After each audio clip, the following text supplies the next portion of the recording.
gonna fall. You're listening to the Backroom Beer League podcast with your hosts, Jacob, Nigel, and Greg. Bringing you your fantasy sports content recorded from the back room. To stay up to date, follow us at BRBL Podcast on Instagram, Facebook, and Twitter, and rate the podcast to show us your support. Now, here's Jacob, Nigel, and Greg to talk fantasy sports.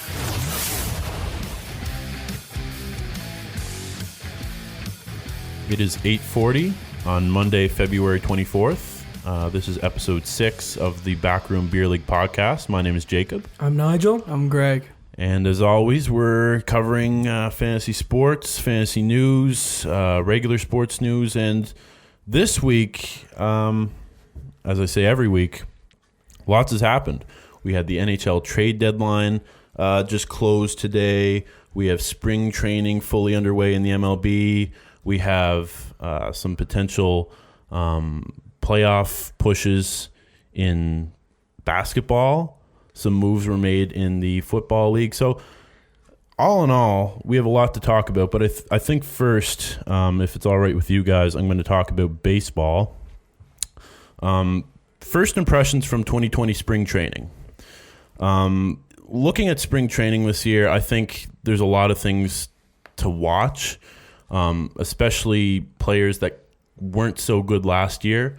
One name that comes to mind as a Yankees fan is Giancarlo Stanton. The Tower of Glass.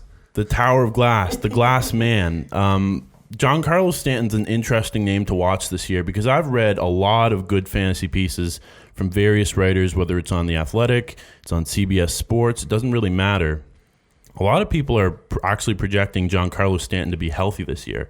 And if you think about it in both a fan's perspective and a fantasy owner's perspective, a healthy Giancarlo Stanton could really shake up things league-wide this year. I mean, if you think about it, this is a guy who could hit 50 home runs without breaking a sweat. Yeah.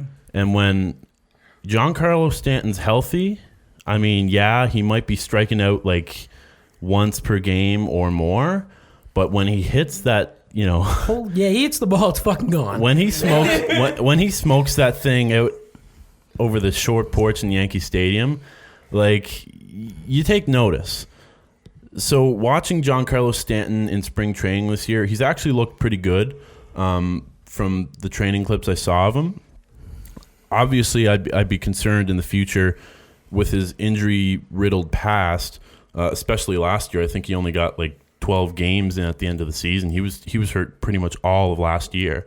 But Giancarlo Stanton is an enigma because he can't really be figured out by Yankees fans, just general spectators of the sport, or fantasy owners. I know my father likes to talk about owning him in fantasy baseball, and he said he's one of the worst players he's ever owned, if not the worst player, the most frustrating player he's ever owned, because he'd be hot and cold all year, he'd be injured, he'd hit 50 home runs, which is great, but then you're in a dilemma. You don't know whether you want to keep him. You don't know whether you want to trade him when he's hitting 50 home runs, thinking that he might be injured next year. So one player to watch for sure is Giancarlo Stanton. Whether he plays a full 162 games, that's up for debate.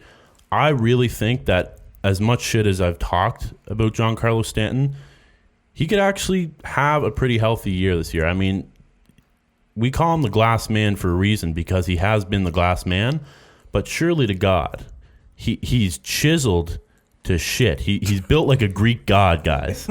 Like, if that man gets injured this year, if that man gets injured for any extent of time this year, the guy can't play in the MLB, and that's going to be a clear fact because he's just too prone to injuries.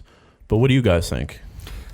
I think he's going to throw out a goddamn hip with that swing that he has. Yeah. See, I'm not going to be optimistic because, you know, I was optimistic last year and then he fucking died, but like... Yeah, I want to be optimistic, but at the same time, I want to be like, this is the Giancarlo Stanton we've known as a Yankee fan ever since he came over from the Marlins. And if I know Giancarlo Stanton well, I'm going to play 5 games, get hurt for the season, come back in the postseason and hit a few bombs, but overall have like a 220 average in the postseason. He was so good on the Marlins. I know. Oh my god! If dude wants to hit dingers, I'm game. Yeah, I mean, I'm like, if he can hit home runs and keep a 250 average, that's all we really need him for, because we're not going to play him every day in outfield. He's going to be a DH. He's going to be a selective outfielder. I think he'd be a great addition to the Yankees staff that they have in outfield, and like one of these power guys that can just hit that clutch home run when you need it. But obviously his injuries are a concern, and whether he writes that this year, whether it's with better conditioning from training staff, whatever, I'd be watching Giancarlo Stanton, and I have been watching Giancarlo Stanton all spring training. The Yankees are going to need him a lot more this year with Edwin Encarnacion. I think so too. Like, a lot of people don't realize how big of a part that Edwin actually played. I mean, it wasn't that he was, the best player on the team or anything, but Edwin Encarnacion is a producer for any team that he's on. And now that he's on the White Sox, like, the White Sox are going to reap the benefits of having a player like Edwin Encarnacion.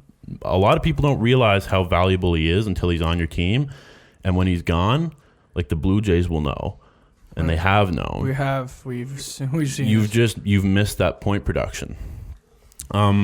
Speaking of the Blue Jays, they're looking good, and I really think that if they actually have a good season, a healthy season, and Guerrero can actually hit something like 260, 275 range, they could actually finish ahead of the Boston Red Sox this year, which a lot of people are saying they can't, just because they're such a young team. I think there's actually like a slight chance the Blue Jays snag a wild card spot in the AL. Do I think it'll happen? Really Probably surprise not, people. They could surprise people. I could easily see both teams coming from the East, though.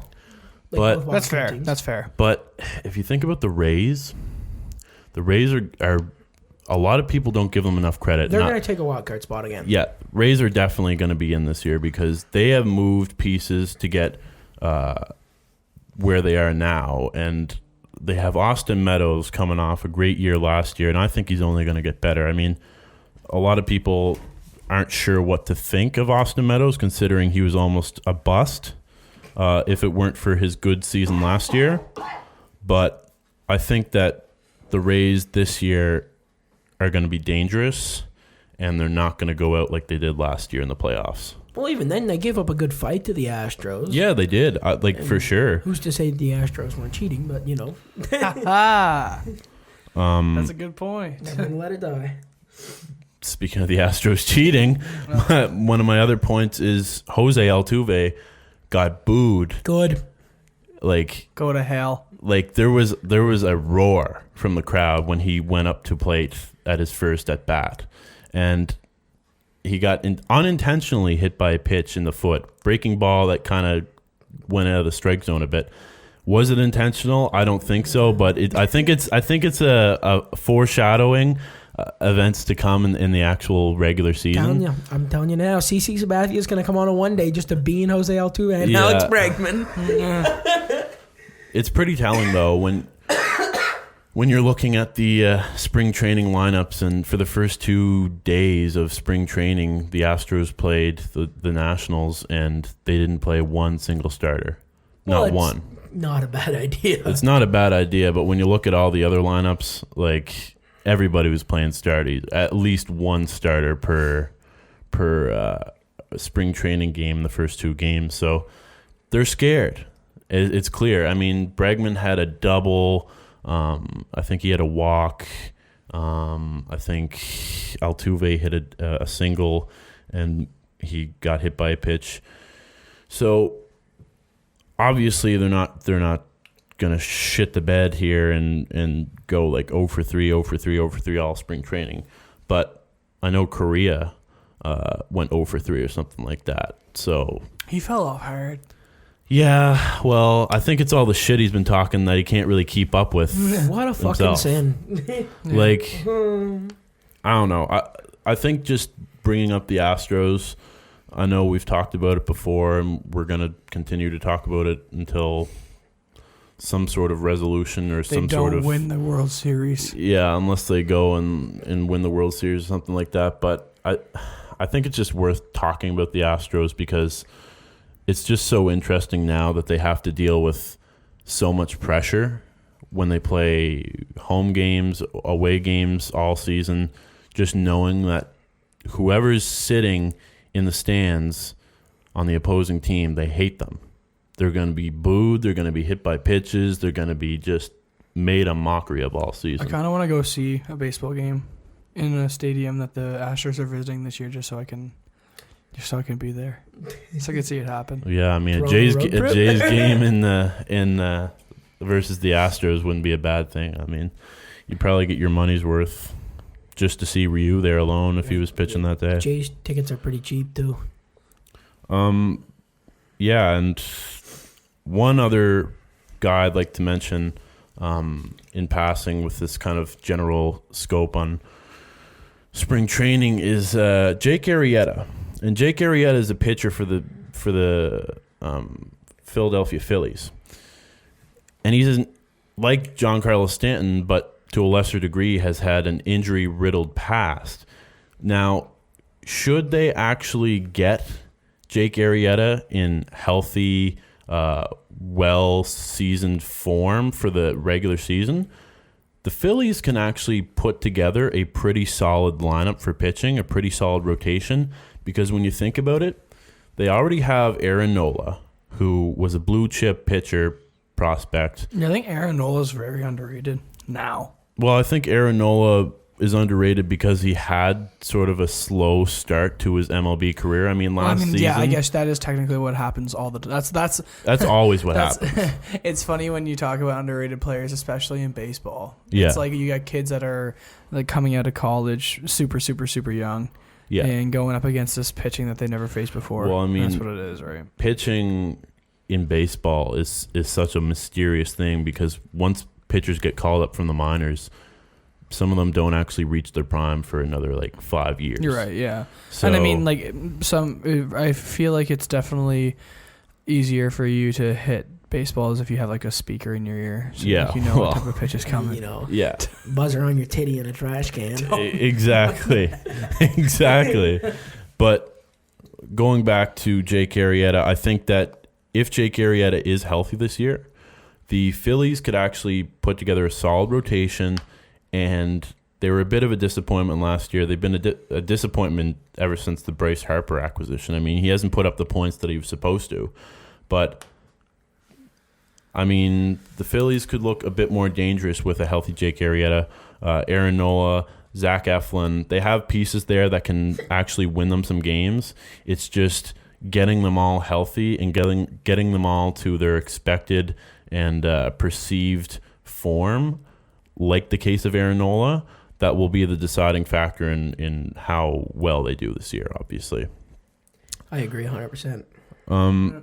So for a minute, I wanted to talk about, I think I have 3 names here for fantasy. I want to do a fantasy debrief, and I think this is going to become a regular part of the podcast, focusing a little bit more on fantasy sports content. Fantasy debrief on 3 players, 1 boom, who I think will do really well this year, and 2 busts. So my first player that I'm going to talk about, the boom, the guy that I think is really going to do well this year, is Shohei Ohtani. And I actually own Shohei Ohtani, but that's not even really why I'm talking about him, because Shohei Ohtani is critically undervalued this year in all fantasy baseball formats. Mm-hmm. I really believe he is. In Dynasty, he's especially valuable, but I'll talk a little bit about why he's especially valuable in that format in a few seconds. But Shohei Ohtani, for those who don't really know much about him, he's a hitter and a pitcher. So that right there alone is weird.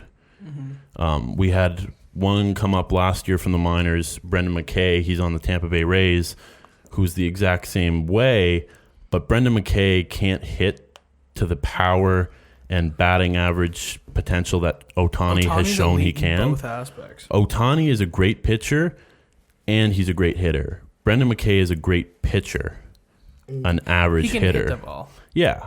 It's kind of like this weird thing with Adley Rutschman being a catcher and a great hitter at the same time. It's not the same thing in the sense that he's playing 2 different positions, but you usually don't see a good hitting catcher. Kind of like what Buster Posey used to be. Yeah, exactly. Mm-hmm. So when you have a player like Ohtani who can play a pitching position in fantasy, but then you can also stick him in your UT slot, whatever it is in your lineup, to hit you those home runs that just kind of show up out of the blue some days.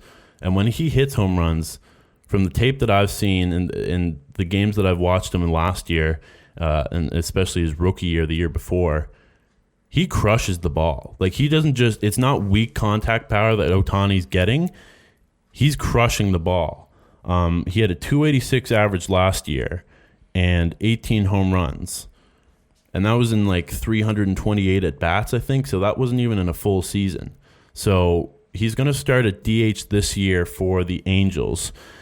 And for a lot of reasons, he's a bargain because people just don't know what to think of a DH starting pitcher. They think he's going to be limited at the at-bats because he's going to be pitching sometimes. They're not sure about his strength. Well, I'll tell you right now, Shohei Ohtani is someone that you need to pick up because he's batting between Rendon, Trout, David Fletcher, like Tommy La Stella. He has a great batting lineup to go in. He's probably going to be batting second or third in the order, so you're going to get those at-bats, those plate appearances, and they're not going to be pitching around him. They're going to be throwing heat to all these batters to try and get through this really bad batch of, like, imagine pitching to Ohtani, Trout, Rendon, and then some of these guys that have really high batting averages that can just knock a base hit like David Fletcher and Tommy La Stella. Yeah. Like, that's scary as an opposing pitcher. Which is crazy. Yeah.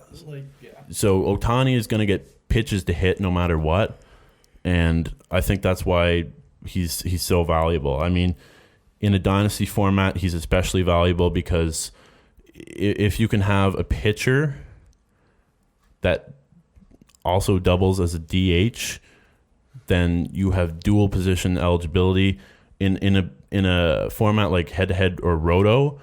Obviously, he's kind of weird to stick in because you're not sure whether to stick him in for pitching categories or DH categories, like hitting categories.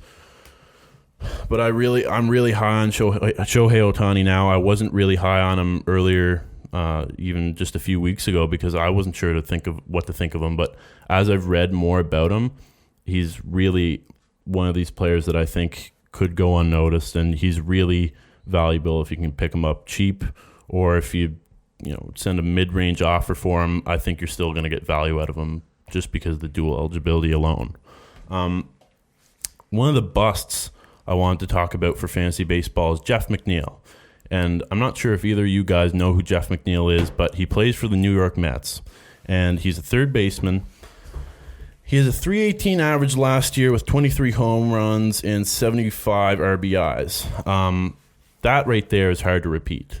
I don't care who you are, even if you're Mike Trout and you can hit a crazy average, get crazy amounts of home runs, a 318 average and a 23 home run year, 75 RBI year, that's hard to repeat. And being Jeff McNeil, I don't think he's going to repeat that because the Mets have talked about him moving around positions from third base to outfield, maybe moving him around just to get a bit more flexibility out of their roster, which I think could draw back some of his capability at the plate that he can show up. So Jeff McNeil, he's not going to fall off completely, but I really don't think he's going to put up the numbers he did last year. I don't know if I'd go as far to call him a bust, but you can definitely see like a reduction in productivity. I think a bust in this sense would mean that he's not going to put up what he put up before. And some people might think, oh my God, this guy's great. He put up a 318 average last year. He put up 23 home runs, 75 RBIs. Like, that's great. Like, if I can get that out of him this year, you're probably not going to get that. You're probably going to get 290, probably close to the amount of home runs, maybe a bit more, maybe a bit less, but I just don't see him repeating those kinds of numbers because a 318 average is you got to be downright amazing to get a 318 average back-to-back years. And you're just not going to get that. Another bust I want to talk about is Eugenio Suarez. because Eugenio Suarez has shown at the end of last year and in the spring training to be injury prone in his shoulder. Now, he had an injury last year in his shoulder, and I believe he had surgery on it. But I really think the Reds are downplaying the seriousness of this shoulder issue because, like I said, he battled with it at the end of last year, and he had all offseason to take care of it, to nurse it, to make sure it was better, and it seems to be coming up again in spring training. I think he's sitting a few spring training starts, so he was a great player last year. He had a .271 average, 49 home runs, almost took the home run title out of the hands of some of the biggest names in the sport, like Bellinger, Yelich. Like, he was right there with them, hitting bombs. 103 RBIs in 2019. This shoulder issue could be a real problem. I really don't think he's going to put up 49 home runs this year, especially if he's nursing a shoulder, his right shoulder all year. I mean, if he has to get a cortisone shot to keep it under wraps, like, I really don't think Eugenio Suarez is going to return to the value that he had last year. So if you have Eugenio Suarez, sell high. If you're looking at Eugenio Suarez, I really would look for another third baseman that doesn't have a suspected shoulder problem. And I really think that Eugenio Suarez could have put up the same numbers this year if it weren't for this issue. But obviously, no guy is immune to injury, and Eugenio Suarez is showing that right now. Yeah. So I think that's pretty much all I really want to talk about baseball. I mean, take what you want from the fantasy debrief, but I think these are three guys that I want to really talk about this week. Three different teams, obviously, booms and some busts. Like I said, I think that's going to be a regular feature of the podcast now. Maybe not in every sport, every podcast, but definitely starting to talk about some individual fantasy players more. Yep. So I think now, Nigel, if you want to move on to football, I think you have some stuff to talk about. So I think it was either last week or over the weekend, it was announced that the owners voted to pass a new CBA, which is a collective bargaining agreement, and that's now moved on to the Players Association to decide. This is interesting because it would change the playoff structure of the NFL to 7 instead of 6 teams from each division and 2 byes. We now hit to 17, not division conference, or 7 teams from each conference and 1 bye. And this actually changes things up. I don't know if I'm really for this or against this. Part of me wants more playoff football, and I do enjoy the one team gets a bye because it prevents a lot of, at the end of the year, sitting your starters because, I have a bye locked up. Because now it's, I need to get first place to get a bye. There isn't I can fall to second and still have it. So it allows for starters to play the whole season.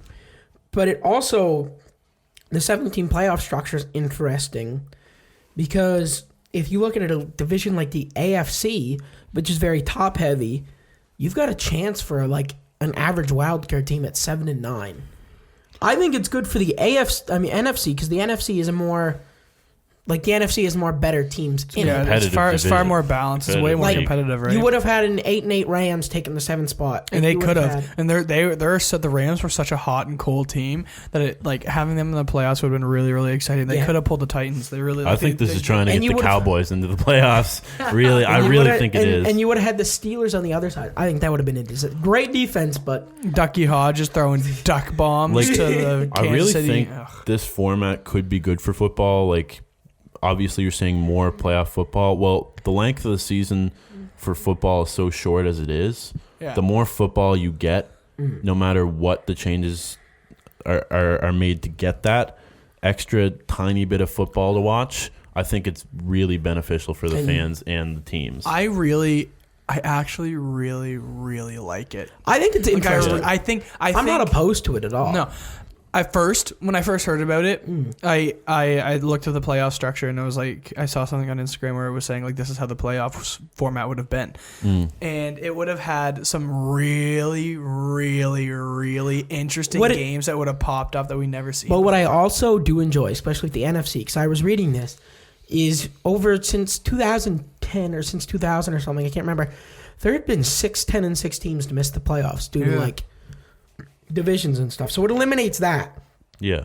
Which is huge. Yeah, the elimination of the buys is what I like the most, I think. Yeah. But you also just said about lengthening the season. Yeah. So that would come in this coming season. Yeah. But if they agree to this next season, one preseason game is removed, and the season now goes to 17 weeks. There's literally no reason to have 4 preseason games. The players are opposed to this That's right ridiculous.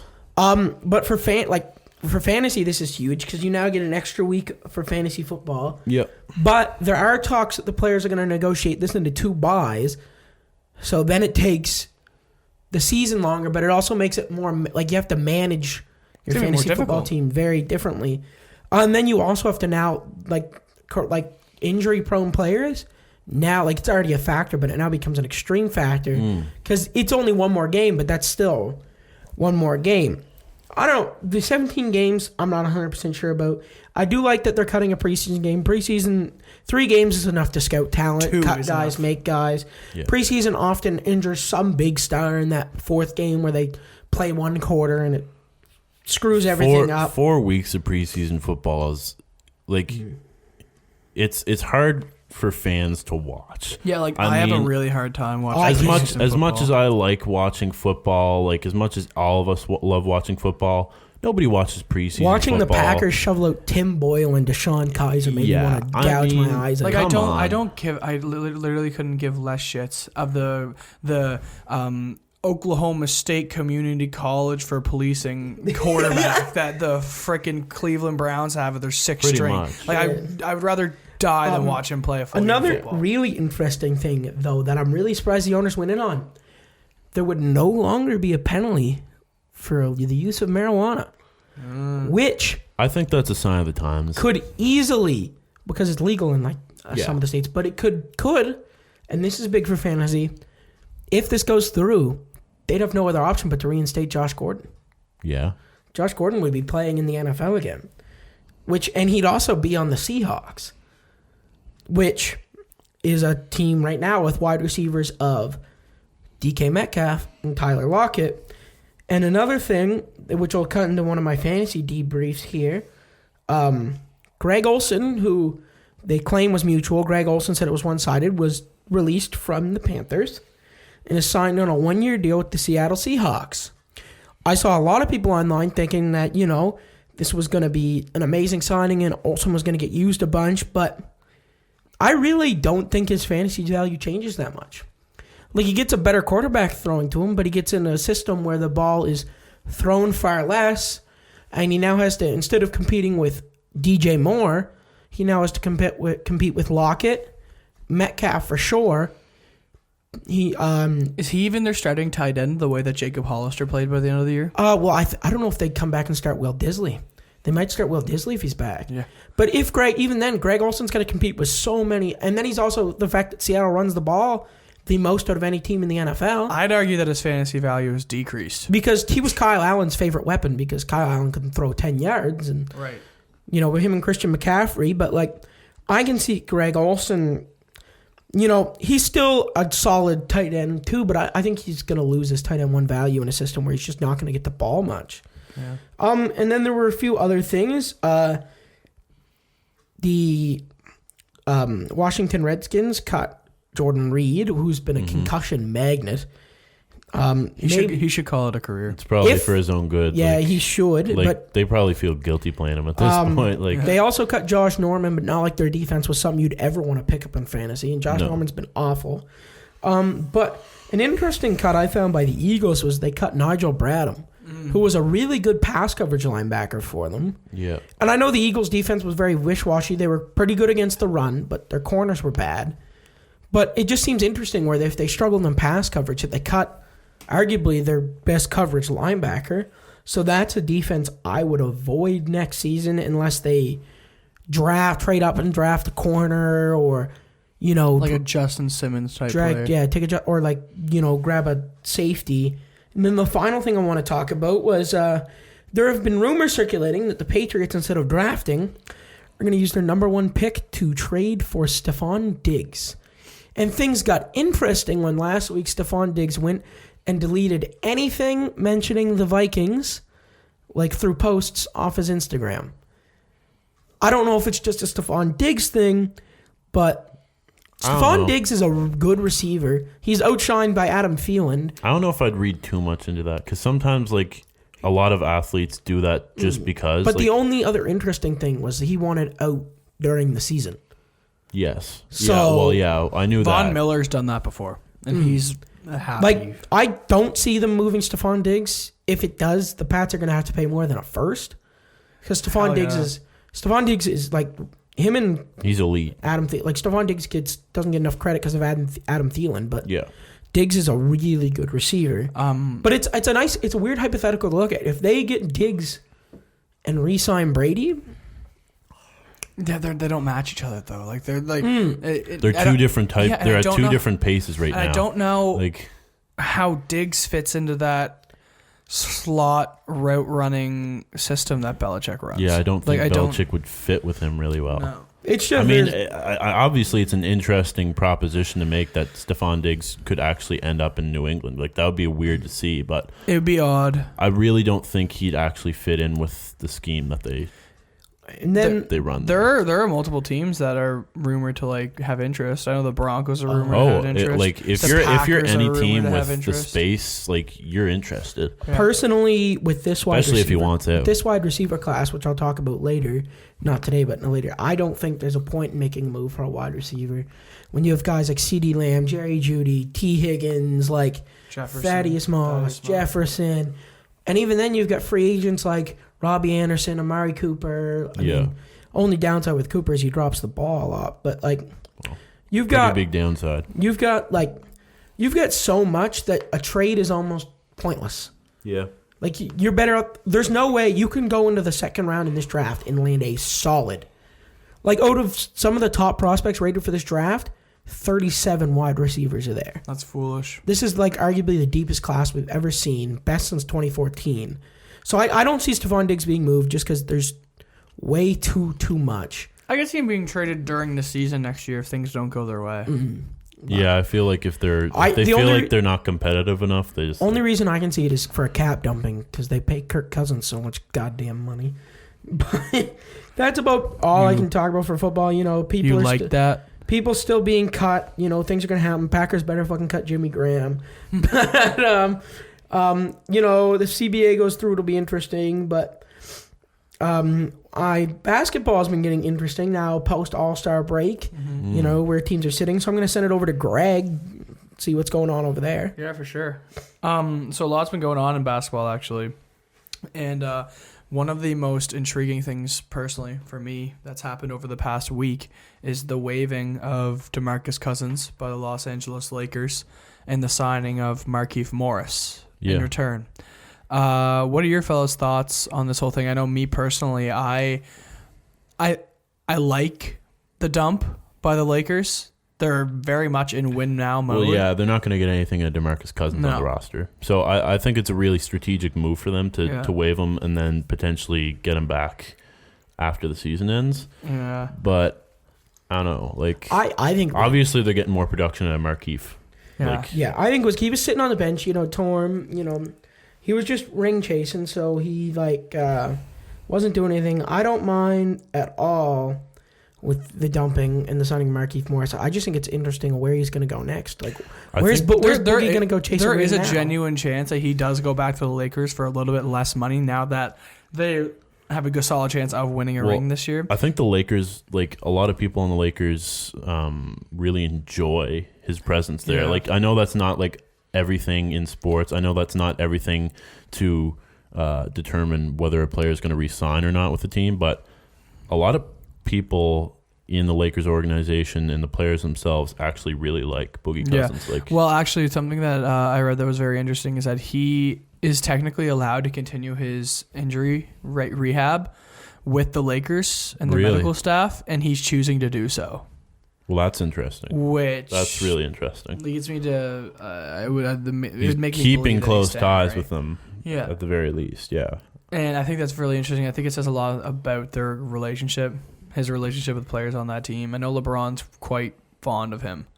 Yeah. And he's undoubtedly a leader. I know Caruso also spoke out to the media, well, how much weight does Caruso's opinion hold? But I know, He's the GOAT.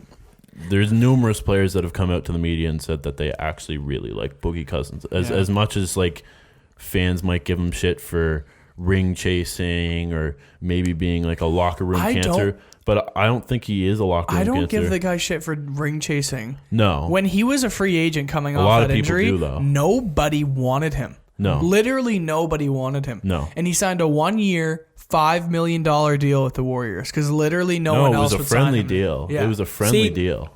I'd say like a joke. Like he's not like a guy like KD who God, no. snake. Straight up. But I could see him there's talk of him going to the Raptors, which I can see it, but I doubt it.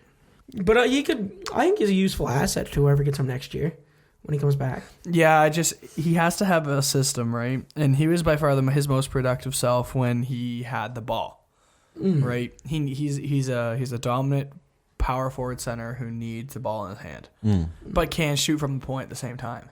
Honestly, a team that's power forward desperate, who I could see it could be interesting as he goes to Houston.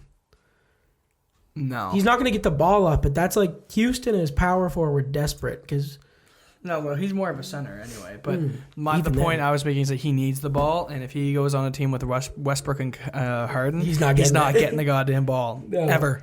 Look at Clint Capella. That buddy was he was ecstatic to be traded. he was a big lob ball, and he was our only defensive piece. Yeah. Another interesting thing that came out of the NBA this week. It's kind of disheartening for some people. I don't really care, but Kyrie Irving re-aggravated his shoulder injury. Injury prone. Re-aggravated his shoulder injury, and he is officially out for the season, which essentially ends the Brooklyn Nets season. I mean, it's fun for Knicks fans to watch because, we were like, oh my fuck. Can we please get Kyrie Irving? Can we please get KD? Can we get something? And then just to watch it fall apart. I mean, obviously they're gonna be a force next year should they stay healthy, and obviously They still hold the 8th playoff spot, don't they? they're not going to be in it for much longer. No. And if they do, they're going to have to do it on the back of Spencer Dinwiddie, who's slowly playing worse and worse and worse as the season's going on. He's been declining. Yeah. Caris LeVert, super underrated. Yeah. Maybe he can do something. They might be able to hold on to the 8th seed, and if they do, the Bucks will sweep them. I think it's better for them to lose it. They should tank. Genuinely, it is better for them to tank and let the Orlando Magic or let a team like that. Well, they should play it they should do exactly what the Knicks need to do right now. Play their youth, figure out who's an NBA roster player and who's a G League player. I know the Nets thought this was going to be... They didn't really think this was going to be their year, but they thought with Kyrie they'd actually make the playoffs, and it's looking like right now, unless Spencer Dinwiddie just turns into Michael Jordan overnight, they're not going to do that. So obviously it's shitty for them, but the bright thing they can look forward to in the future is that if they have a healthy Kyrie and a healthy KD next year, then they're going to be pretty hard to beat. Yeah. I can see Kyrie being very hard to play with. I can see him really well. He's been told to be hard to play with in everywhere he goes. I mean, he was told to be hard to play with in Boston. It just seems like wherever he goes, he gets a bad rap. Got rid of him. Yeah, I mean, They don't seem to hate him in Brooklyn. I don't think he's necessarily I think he's just polarizing. He's intense. Yeah. He's polarizing. That's the big thing. He sat out games when Kobe died. There's just a polarizing part about his personality that I think some people just can't click with. Yeah. I think him and KD can click fine because I think KD shares the same kind of polarizing personality. Yeah, absolutely. But I just think that some of these, some of the guys that might click with more warm and friendlier players just aren't getting along because they're two different types of personalities. Right. I don't know if that makes sense. But. Yeah, I agree. So the Warriors made the trade for Andrew Wiggins, dealing away D'Angelo Russell, getting a first in Andrew Wiggins. And everyone thought they were done, right? That was going to be it. But now reports are coming out saying that they are trying to curate a massive package deal that they would send to the Milwaukee Bucks for Giannis Antetokounmpo. Kill me. That could potentially involve Wiggins, 2 first-rounders, Draymond Green, and the rookie that they get this year in the draft. Man, if you get goddamn Giannis with Steph and Clay. Giannis. I'm kidding. If I was Milwaukee, I don't really care how good the deal is. I wouldn't make that deal. No, I wouldn't make the deal unless they gave me Steph and Clay. They'd literally have to give me one of the two. I'm not even kidding. They'd have to give one of I can see them giving Clay. I can see them giving Clay. But they'd have to get Clay plus. Like Clay, Draymond, Wiggins, 2 firsts. That's what I'm saying. And would I take that deal if I was the Warriors? Yes. It's just I can't see Giannis going for I like how we say that little, that's a huge deal, but Giannis is also arguably the best player in the NBA right now. He is. He just is. And he is Milwaukee's centerpiece of their franchise. They're not going to give that And the front office of Milwaukee would just, if they made that deal, they would pretty much be setting fire to their own office. Because every single fan in Milwaukee, I don't give a shit if they did trade for Clay. If Clay did go to Milwaukee in a potential trade, and they said yes, and everybody went their separate ways. Giannis leaves. So does Middleton. Nobody's paying in Milwaukee to go see Klay Thompson. I don't give a fuck who you are. When you have Giannis Antetokounmpo and then you downgrade to Klay Thompson, even though that's not much of a downgrade. I mean, Klay Thompson's a great player, but you're not going to downgrade. You're not going to pay to see Klay Thompson. You're going to be fucking depressed for 5 years that you sold. On All-Star Weekend, a reporter straight up, dead ass, looked at Giannis and said, "Are you going to be a Milwaukee Buck for the coming years? When you're a free agent, will you still be a Milwaukee Buck?" And he looked her dead in the eye and he said, "If we're still winning, I'll be a Milwaukee Buck." They're going to still be winning. Yeah, that's why a lot of people were saying Giannis was going to leave, and I always thought, why leave where you're the centerpiece of a franchise? Yeah. Also, if he does leave, it is 100% confirmed that the Raptors would be the front runners if he left. That makes Greg Greg excited. I see that smile. I propose an actual breaking of the legs of every Milwaukee Buck except for Giannis.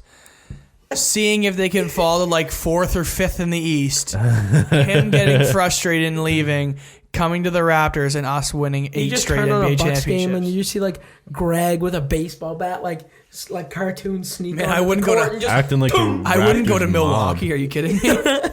Why in the Christ would I go to Milwaukee? Yeah, wait until they come to Toronto. David Bakhtiari, chug a beer at the game. That's about it.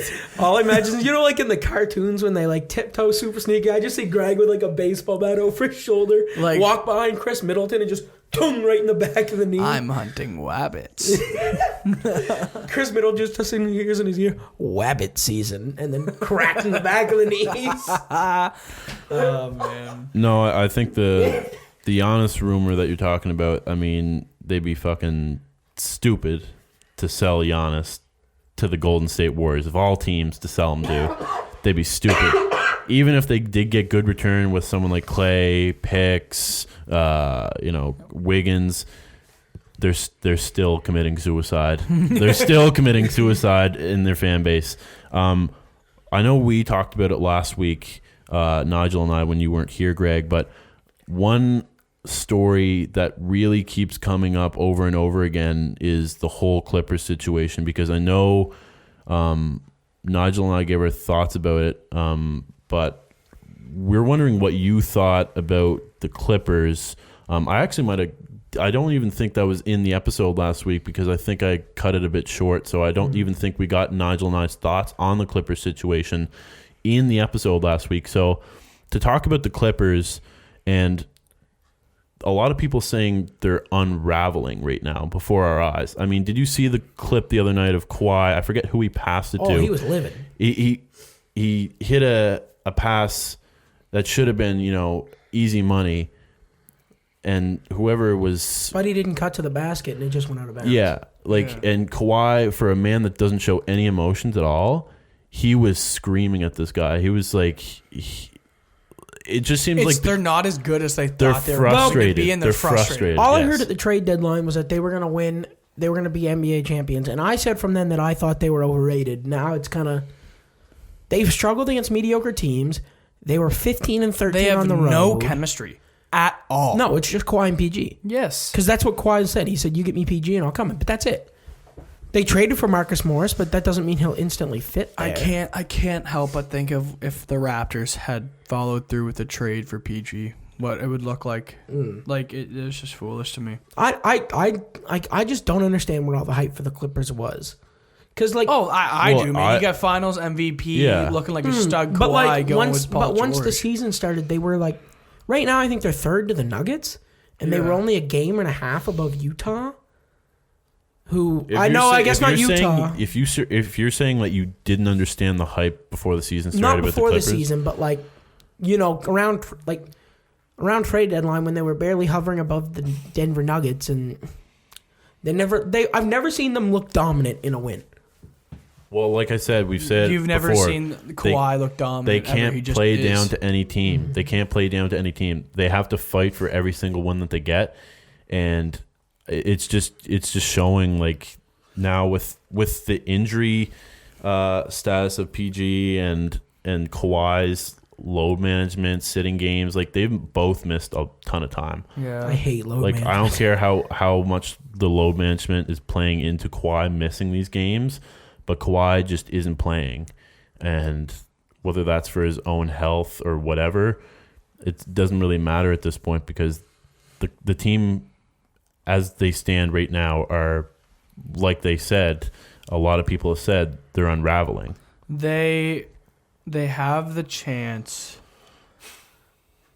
to make the Western Conference Finals, but they need to get their shit together. Else it just gets hard. Where are they right now? Third, I think? Yeah. Who's sixth? OKC still? Yes. I could see OKC taking them in a series, though. Because the Clippers struggle playing to lower competition. Like, they play the Lakers really well. But then you get teams that are 500 and below, and they, like, blow them out. And they've struggled, like, I watched them play the Rockets, and they've struggled against the Rockets this year, too. Yeah. Like, it's interesting for, like, people like, I think he's an idiot, but Colin Cowherd praised them as, like, the Jesus of the West. For them just to unravel right now when it's important to win. Like they're in a really close race. Like Clippers, as they stand right now, as of Monday, they're 37-19. Houston's 36-20. Utah's 36-20. OKC's 35-22. Dallas 34-23, and Memphis is 28-28. Like, they're not dominant. I mean, they're under Denver, and Denver has 2 more wins than them. Yeah. So I guess we should move into like the little fantasy debrief. Yeah, for sure. Which I had something put up here, and this is a bit of a homer take, but it also reads fact. The small ball that Houston's playing right now is making Harden and Westbrook 2 of the best players in fantasy. I was reading an article today. Russell Westbrook has the most points in the paint per game since January 1st.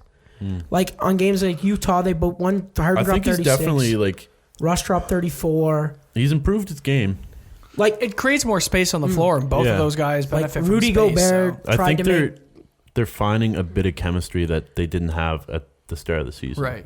It's kind of, it makes sense because I mean you can't just come into a team out of nowhere with 2 ball heavy guys. Yeah, 2 ball heavy guys and expect to produce an insane amount of points.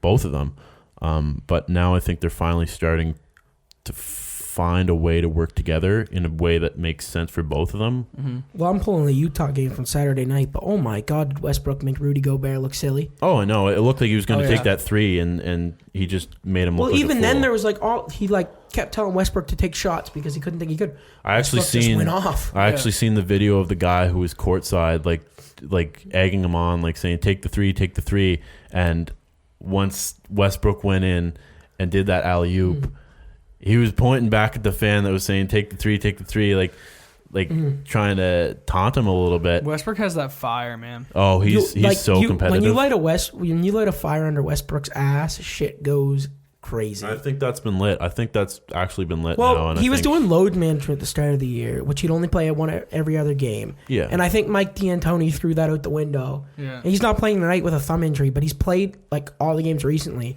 And it's allowed him and Harden to build a chemistry. Like, Harden will drive in like he's looking like he's going to go for the layup, and then he'll lob it up, and they'll all look around and out of nowhere Westbrook will throw it down. Yeah. Or from the three, Harden will notice it, and they'll do some creative shit. Or Westbrook will drive and toss it backwards mid-jump. It's been... Yeah. The Rockets have a hard situation with both of them on the team. They both have to play up two big personalities, two ball-heavy guys. Two of the arguably most hated people in the NBA. Yeah. For different reasons. Yeah, Westbrook because of his fiery intensity, Harden because he is just good. Yeah. That's why people hate. They hate his style. But I just don't see the team succeeding in the playoffs. No, I don't think it's a good playoff team. But right now for fantasy, those two are going absolutely ape shit. I also wanted to talk about Zion Williamson. He is a bully. And his fantasy impact, not even necessarily his fantasy impact, but just in general. The man's just a his fucking impact. beast. Just his who raw impact. Who was the Golden State player from the 3-point line? Not the guy that he bullied, but from the 3-point line where he jab stepped him and just made him. I don't even know. He pulled what Trae Young did to Iggy. The guy just fell over and Zion just looked down at him, looked up, and shot the three. In Zion's last 6 games.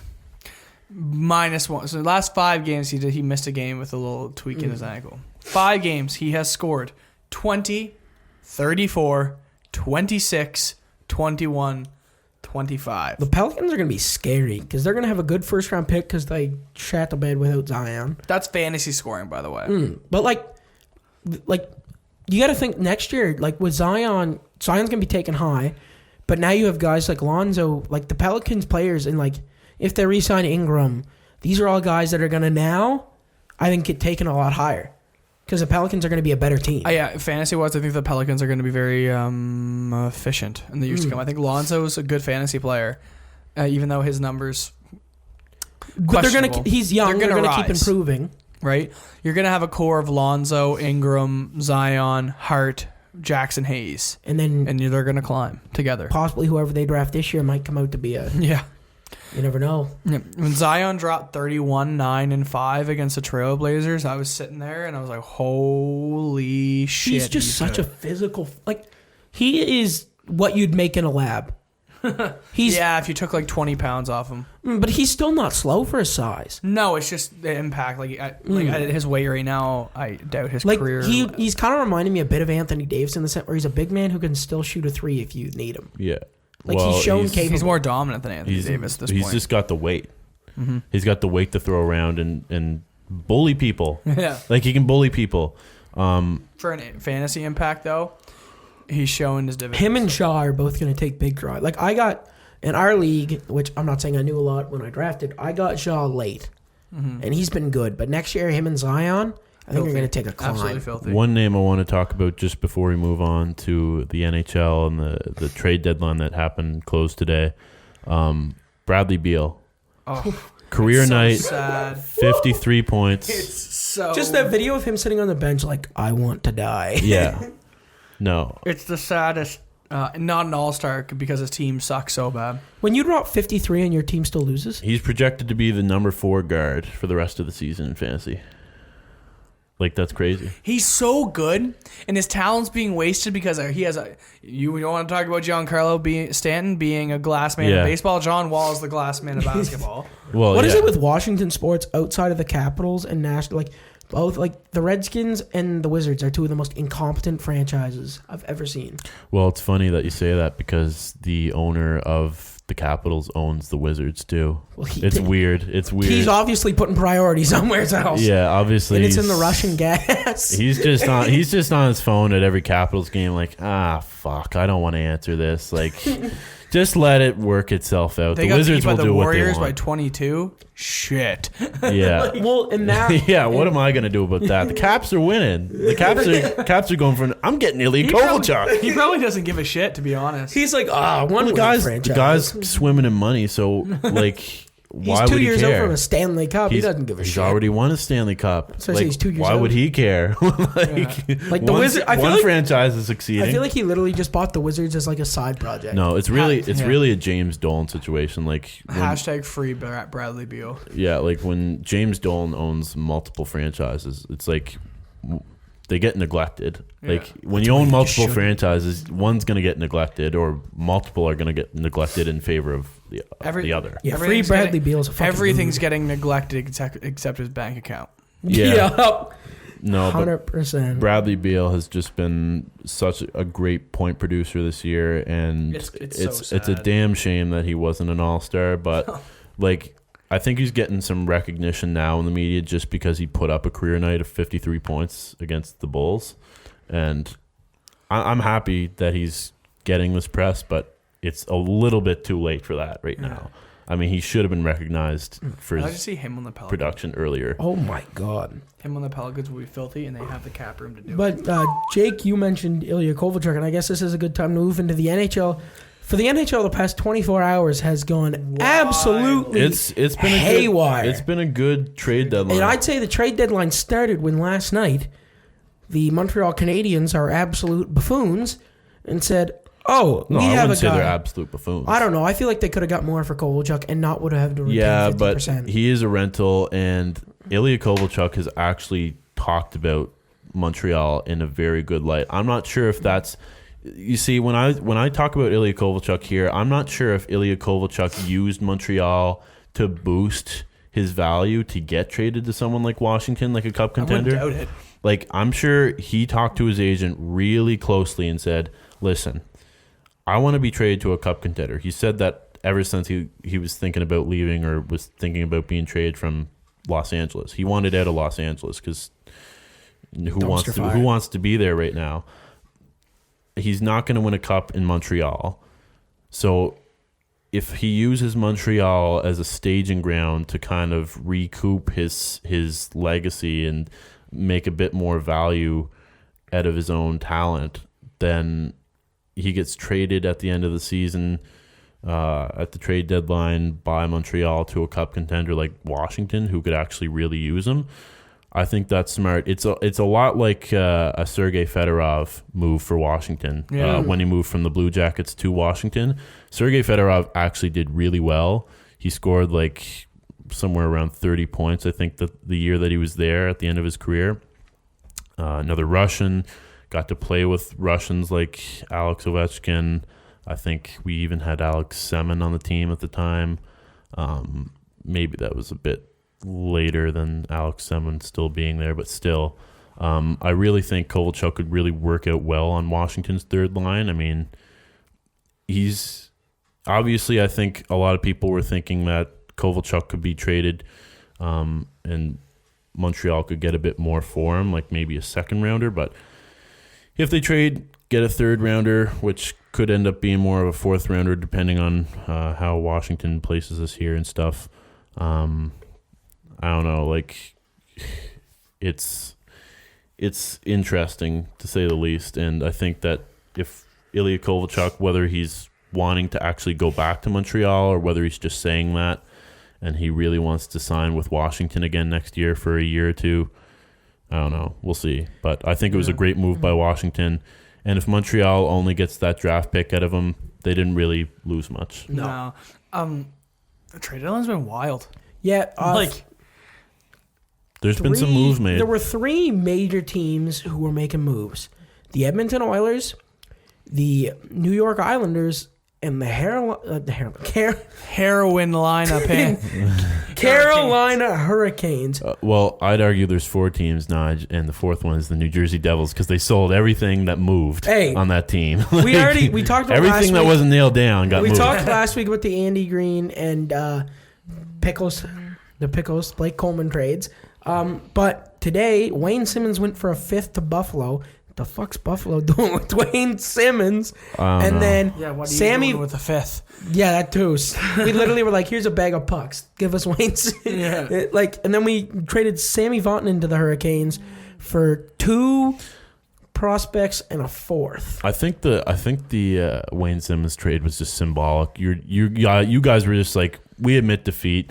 We signed Wayne Simmons. We know we fucked up this year. Let's just move on completely and torch this defense. I tell you, Leafs fans were livid when they saw what Sammy Vatanen went for. Leafs fans should be unhappy with Dubas, and I think this trade traded deadline for 1 defenseman from the Avs. This trade deadline honestly shows that the upper management is probably ready to move on from the Dubas experiment. Yeah. Well, they don't have any confidence in Dubas to make any trades. All they did was re-sign. Well, they got a former Marlies defenseman. That's what they did. From the Avs, and then they re-signed Jake Muzzin. Yeah, Jake Muzzin, that's it. To like a long deal. To continue with the Hurricanes, oh my God, they're in win now mode. Well, obviously. But that team went off. Hurricanes are in win now mode they past 2 years. Put in a lot for Trocheck. Well, Trocheck's a good player, man. The thing with the Hurricanes is that the Hurricanes can know one thing about themselves, is that they can put up a great fight. For whatever reason, the Washington Capitals have a fucking difficult time beating the Hurricanes, and when they can play that well against a good team like the Capitals, they can play good against the Bruins. They have a real shot at being a sleepy contender this year, just like they were last year. Like, they can surprise a lot of teams. And another team, like we were mentioning, the Islanders today, when they get Pageau, they've got Green now. The Pageau move, though they paid a lot, they also just signed him for 6 years. Yeah, they he's not going anywhere. They damn near got Parise. I still think that move happens in the offseason. I think it was just a struggle to figure out how his contract was going to be retained in Minnesota. Yeah, I think they got at it. I think it's $7+ million. It's $7+ million till 2025. I think the trade was really an afterthought. I think Lou kind of got on the phone late, and they couldn't really figure things out because Andrew Ladd and Parise both waived their no trade clause. So obviously both of them were ready to leave. Parise is an albatross contract.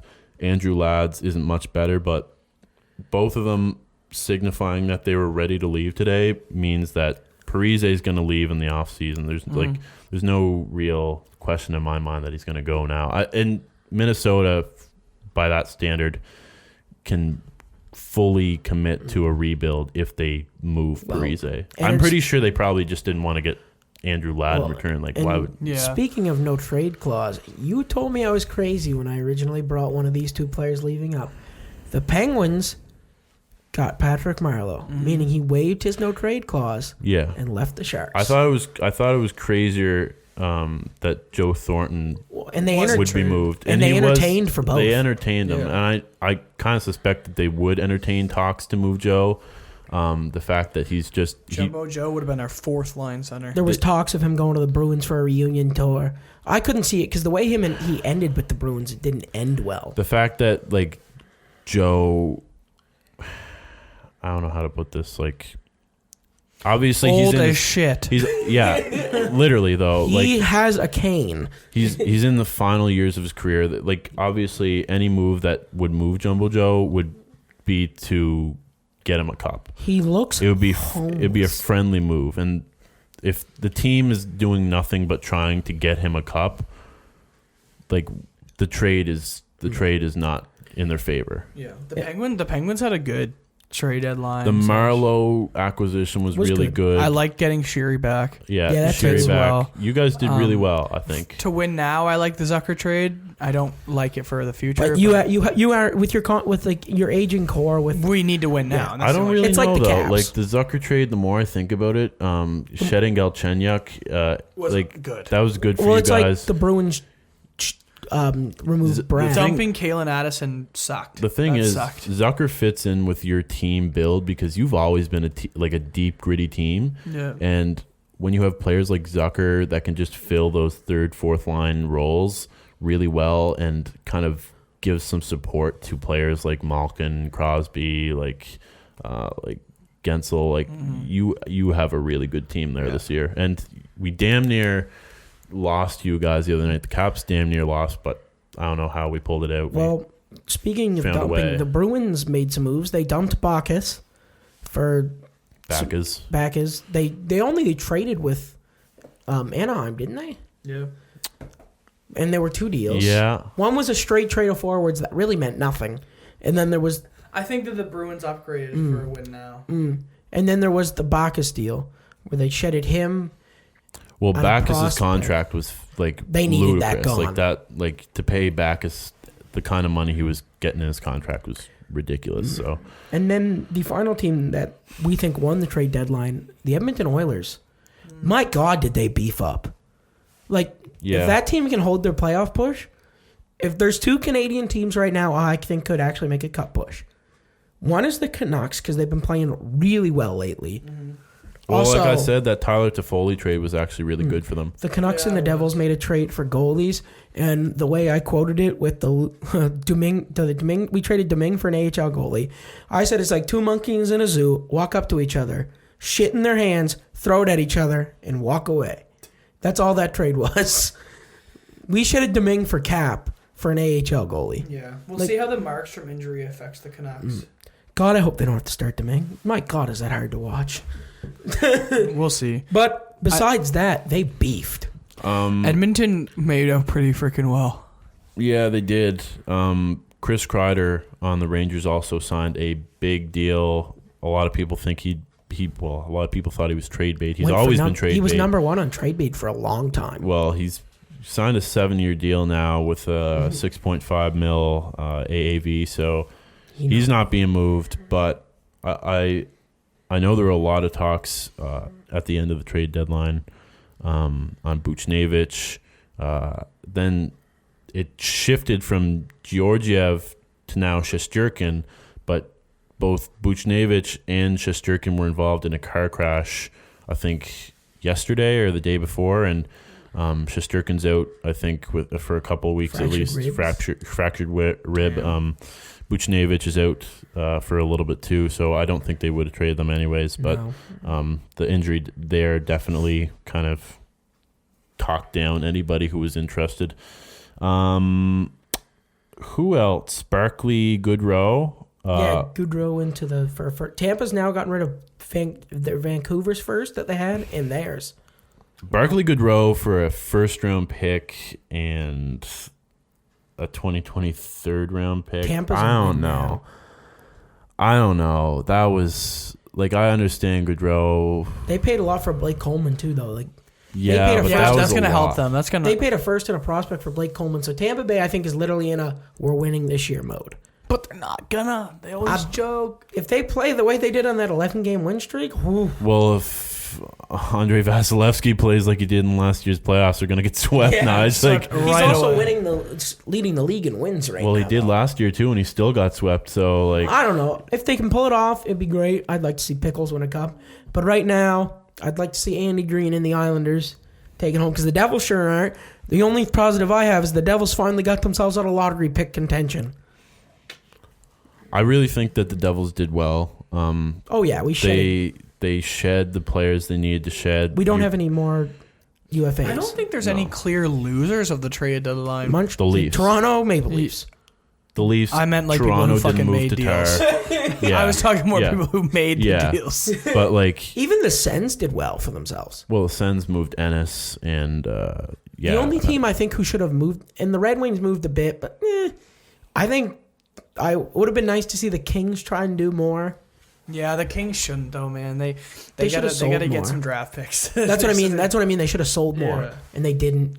Would have been. Vladislav Nemesnikov got traded to the Avalanche. That's a pretty good deal. Yeah, for that's them. a team we didn't talk about. The Avs went forward heavy. Yeah, That offense is already potent with McKinnon, Mikko Rantanen. they're pretty much just filling out the third and fourth line now, and that's what a lot of these deals were. But still, like if the Avs weren't a contender, they've solidified that now. all these moves are depth moves, but like for certain teams, like the Oilers, depth moves are exactly what they need. Helps out McKinnon and Draisaitl. Especially when you're getting defensive forwards. Like Edmonton looks great. I'm going to say that right now. Edmonton looks really good because they've been playing great as it is. Draisaitl and McDavid have been going off this year collectively, both of them. So Draisaitl's leading the point race right now. He's too shy of 100.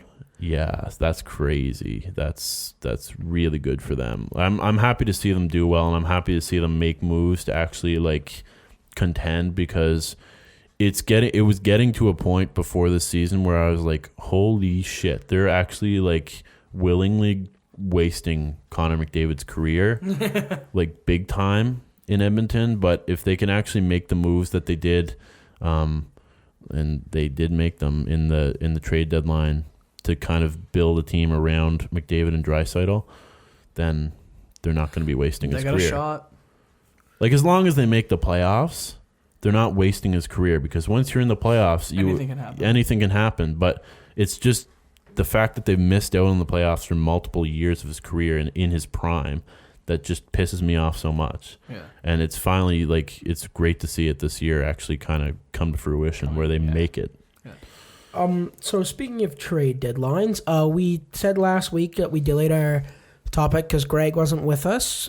Greg was, like we mentioned, singing in a show. Damn fine show, I say myself. But our debate topic for this week is: should trade lines be extended to the end of the regular season? Trade deadlines.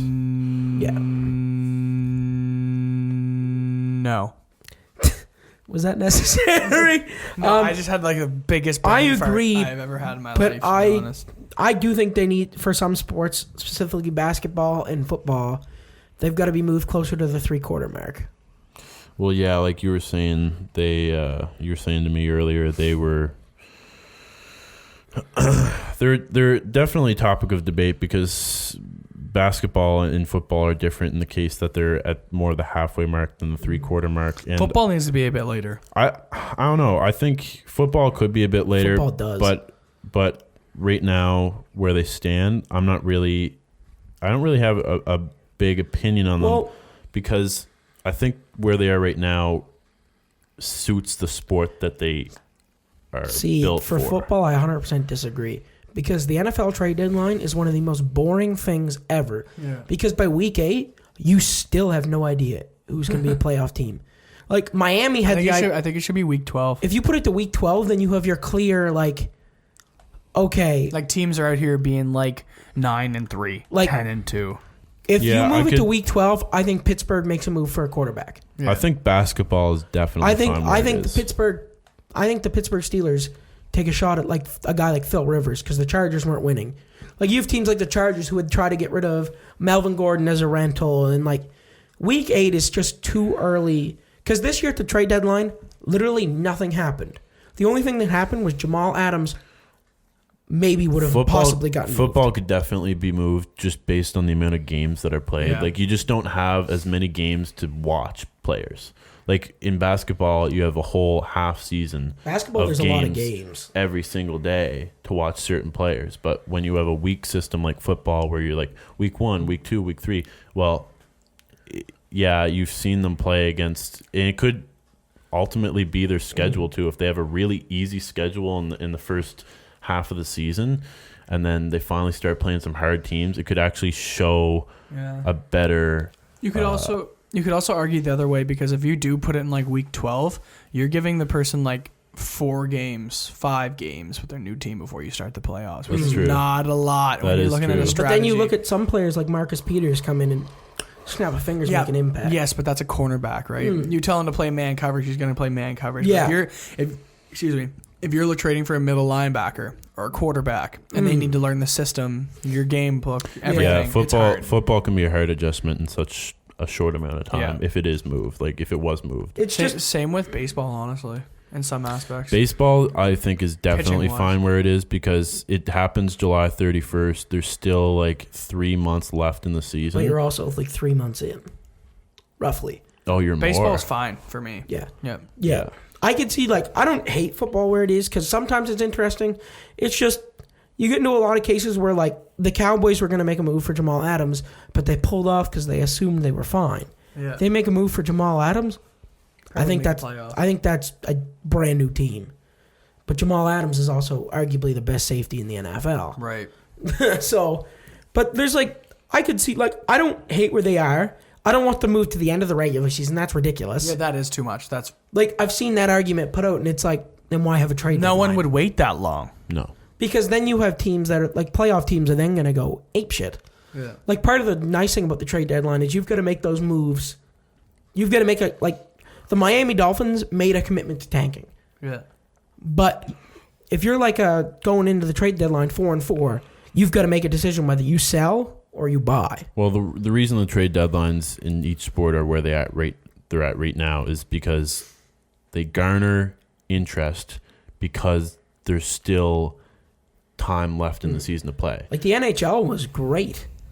Like, you had teams like solidifying them, or like the Canes who are going to probably, they made those moves to try and get out of a wild card spot and into an actual division.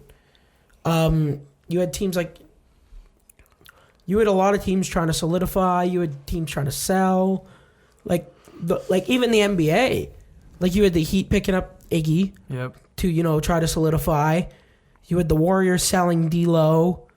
You had, the Hawks getting Clint Capella, which isn't a playoff team, but, could be eventually. It could be next year. Like, you had, like, moves, like, even baseball things happen. Like, there was the, I'm thinking a few years back when the Jays traded for David Price. There's...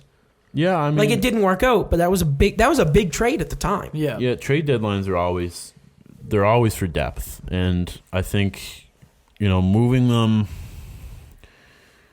Obviously, there's a lot of different factors that play into, well, if you move the football trade deadline to later in the season, would players have time to adjust to new teams that they're shipped off to and before the playoffs? It's debatable.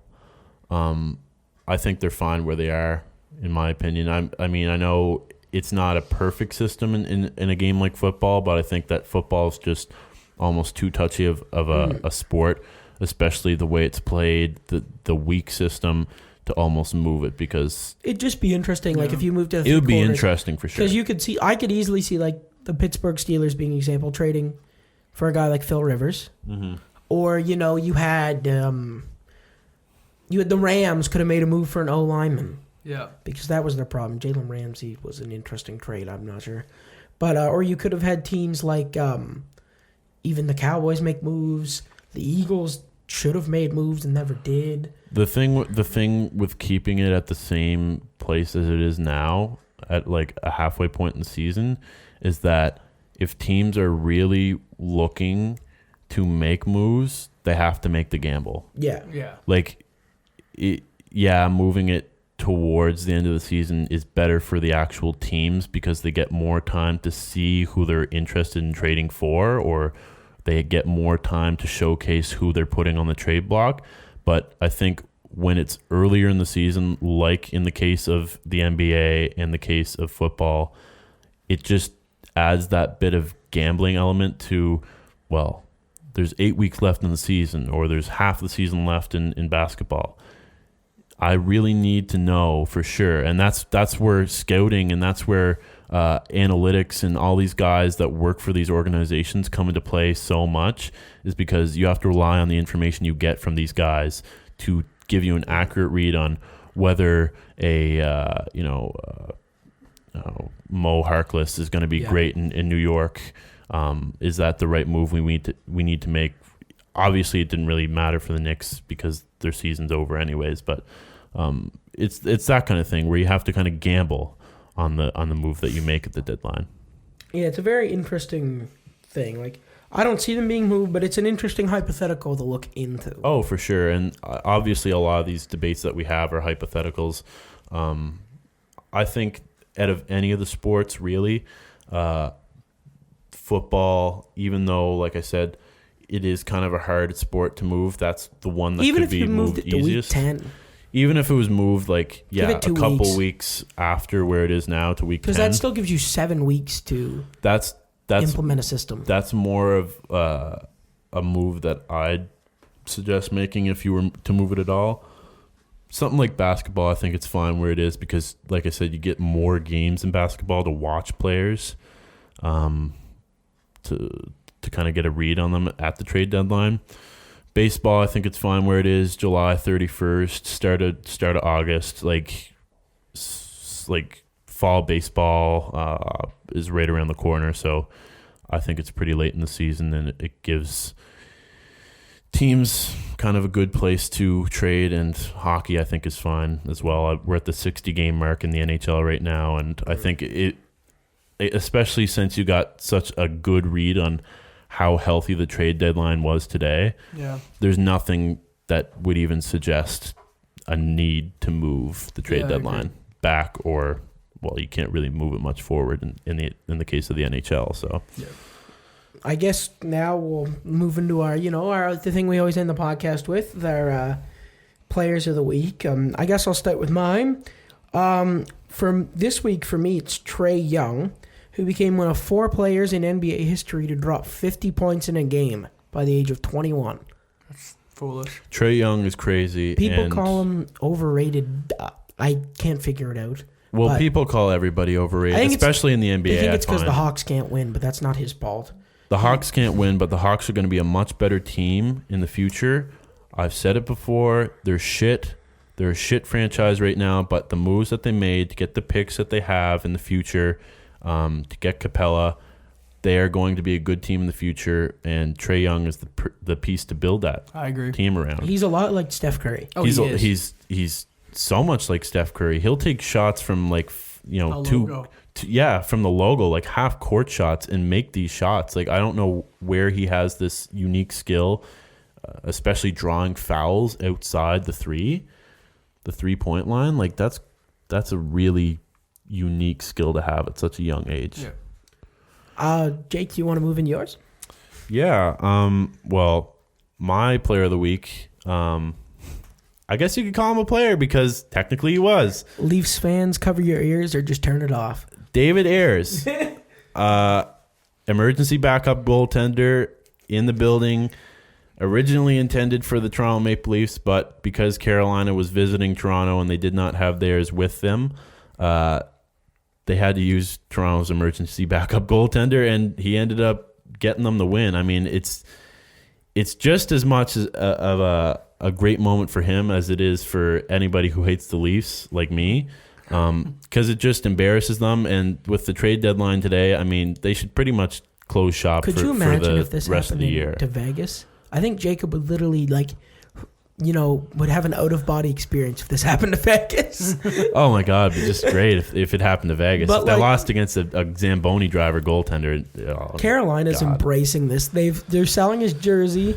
They're flying him out to the next game to sound off the buzzer and be an emergency goaltender. Yeah. Like, they're embracing this. He skated with the Leafs team in their last practice, too. Like, the amount of press that this guy's getting for that win. Well, this happened a couple of years ago. They brought him in for Trade Center too. Yeah, well, I think, was it this year or last year that the Blackhawks had their emergency? It was like 3 years ago. Emergency backup where he had like a 0 goals against the average. He didn't let one goal in. Like he played like a game. Yeah, yeah. Like Foolish. It's just kind of funny that I know I've seen this kind of debated on Twitter after this happened. I mean, it's a great story. And I think Chris Versteeg might have talked about it too, NHL player. The money that's on the line and the games that are on the line this late in the season, especially when it comes to emergency backup goaltenders, the fact that he was on Toronto's payroll and the Carolina Hurricanes had to use him, I mean, what's to stop this guy from saying, I'm going to let in everything they shoot on me because I'm on the Maple Leafs payroll? Yeah. I think it's a bit of an interesting point to make. Obviously, we're not going to really debate about it. It's just my player of the week. Yeah. But, yeah. My player of the week, so the world of boxing, Tyson Fury is my player of the week because he the absolute shit out of Deontay Wilder. Well, they had to throw his towel in because he was going to get some he was going to get some head trauma if he stayed in there. Tyson Fury is my player of the week because he bounced back, got that rematch, and now we're going to get a part 3, and I'm pumped for it. Well, the fact that Tyson Fury came back from addiction, he had weight loss program, he was overweight and he was overeating, like he was living a really unhealthy lifestyle ever since he left boxing for the time that he did, and then to come back, win in the way he did, just to overcome everything that he has in his life, like, good for him. I think it's a really great win for him. It's a really great win for the sport too. So yeah. So that's all for this week. Next week's podcast is actually going to be postponed because all three of us have a March break for university classes. So we're going to be going home, and due to logistical reasons, I mean, we're not going to really be able to pound out a podcast this week for a release next week. So we're just going to skip it and get back to you the week after. So stay tuned for that podcast. Follow us on our social media at BRBL Podcast on Facebook, Instagram, and Twitter. Subscribe to our YouTube channel. And thanks for listening. Thank you all. Thank you.